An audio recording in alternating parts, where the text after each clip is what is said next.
മമ്മൂട്ടിയുടെ പുതിയ ചിത്രമായ ദി ഗ്രേറ്റ് ഫാദർ സിനിമയുടെ ദൃശ്യങ്ങൾ പുറത്ത്.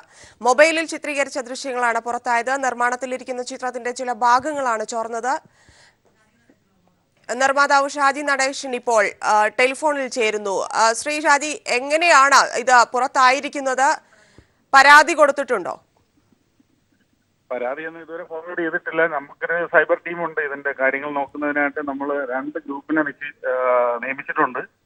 ആക്ച്വലി അവര് പ്രവർത്തനം നാളെ മുതൽ തുടങ്ങാനിരിക്കുകയായിരുന്നു. സിനിമ റിലീസിന്റെ തലേന്ന് മുതലാണ് അതിന്റെ നിരീക്ഷണത്തിനായിട്ട് അവരെ ഏൽപ്പിച്ചിരുന്നത്. അപ്പൊ ഇങ്ങനെ ഒരു സീൻ വന്നത് നമുക്ക് ശരിക്കും ഒരു ഷോക്കിംഗ് ആയി. എന്തായാലും ഒരു മുന്നറിയിപ്പായിട്ട് എടുത്തിട്ട് നമ്മളതിന് സിനിമയുടെ മറ്റു കാര്യങ്ങളിൽ വളരെയധികം ശ്രദ്ധ വയ്ക്കാൻ ഈ ഒരു മുന്നറിയിപ്പ് നമുക്ക് ഉപകരിച്ചു എന്നാണ് ഇപ്പൊ നമ്മൾ കരുതുന്നത്.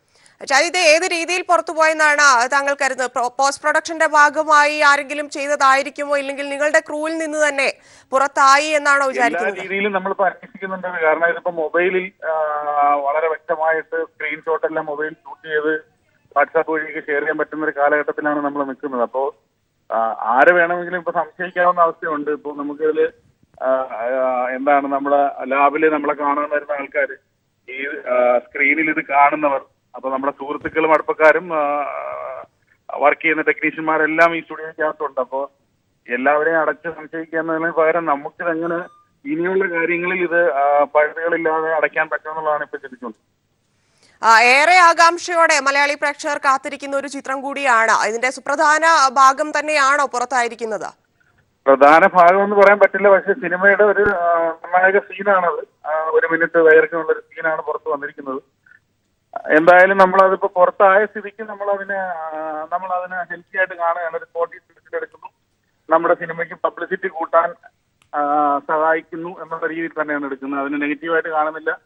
അങ്ങനെ ഒരു സീൻ കണ്ടതുകൊണ്ടോ ഒരു സിനിമയുടെ വില്ലനോ മറ്റു സസ്പെൻസോ പുറത്തു വിട്ടതുകൊണ്ടോ നശിക്കുന്ന ഒരു സിനിമയല്ല. ഈ കാലഘട്ടത്തിന്റെ ആവശ്യമായിട്ട് വരുന്നൊരു സിനിമ തന്നെയാണ് അത്. മമ്മൂട്ടി ഏറെക്കാലത്തിന് ശേഷം 6 മാസത്തോളമായി മമ്മൂട്ടിയുടെ ഒരു സിനിമ പുറത്തു വന്നിട്ട്. അപ്പോ ഒരു കേരളത്തിലെ എനിക്ക് തോന്നുന്നു മലയാളികളെല്ലാം കാത്തിരിക്കുന്ന ഒരു സിനിമയായി മാറിയിട്ടുണ്ട് അത്. അപ്പൊ അതിന്റെ എല്ലാ ഉത്സാഹത്തോടും കൂടി തന്നെയാണ് നമ്മൾ ആ സിനിമയുടെ പിന്നിൽ നിൽക്കുന്നത്. ഇങ്ങനെ ഒരു ഷോക്കിംഗ് ആണ്. തീർച്ചയായിട്ടും നമുക്കൊരു മുൻകരുതൽ എടുക്കാൻ ഇപ്പൊ ഈ ഷോക്ക് ഉപകരിച്ചിട്ടുണ്ട്.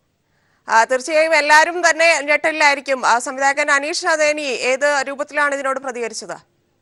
അദ്ദേഹം ഇപ്പൊ ഇവിടെ ലാബിലാണ്, ചെന്നൈയിലെ ലാബിനുള്ളിലാണ്. അപ്പോ എല്ലാവരും പരസ്പരം ചെക്ക് ചെയ്യുന്നുണ്ട് എവിടെ നിന്ന് ആരെങ്കിലും കയ്യിൽ നിന്ന് ചോർച്ച ഉണ്ടായതാണോ, ലാബിൽ നിന്ന് പോയതാണോ എന്നുള്ളത്. എന്തായാലും നമ്മളൊരു ഉള്ളിലൊരു പ്രിക്കോഷൻ ഇപ്പൊ ശക്തമായ രീതിയിൽ എല്ലാവരും ഒന്നിച്ചു ചേർന്ന് തീരുമാനം എടുത്തിട്ടുണ്ട്. ഇൻ കേസ് മൊബൈൽ പോലും ഇനി നമ്മുടെ ലാബിനകത്തേക്ക് മൊബൈൽ ഫോൺ പോലും കടത്തേണ്ടതില്ലെന്നൊരു തീരുമാനം എടുത്തിട്ടുണ്ട്.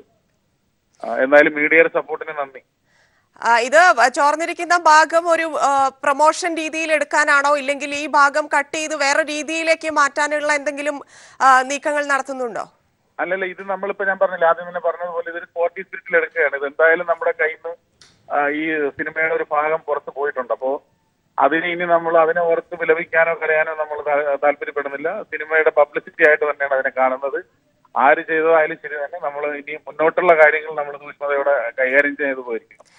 ഷാജി, ഇതൊരു വലിയൊരു ക്രൂ തന്നെയാണ്. കൂടാതെ മലയാളത്തിന്റെ മഹാനടൻ അഭിനയിച്ച ഒരു ചിത്രം കൂടിയായതിനാൽ ഫാൻസിന്റെ ഭാഗത്തു നിന്ന് ഇത്തരത്തിലൊരു നീക്കം ഉണ്ടായപ്പോൾ ഏത് രീതിയിലാണ് അവർ പ്രതികരിച്ചത്?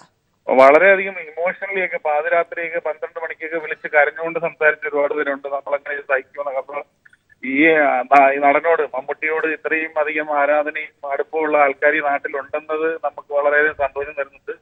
തമിഴ്നാട്ടിലൊക്കെയാണ് സാധാരണ ഇത്തരത്തിലുള്ള ആരാധന നമ്മൾ കണ്ടിട്ടുള്ളത്. ഇപ്പൊ കേരളത്തിലും ആ ലെവലിൽ മമ്മൂക്കയെ പോലൊരു നടനെ മനസ്സിൽ ആരാധിക്കുന്ന ഒരുപാട് ആൾക്കാരുണ്ടെന്നുള്ളത് മനസ്സിലാക്കാൻ ഉപകരിച്ചിട്ടുണ്ട്. വളരെ നന്ദി ശ്രീ ഷാജി നടേശൻ ഈ വാർത്തയോട് പ്രതികരിച്ചതിന്.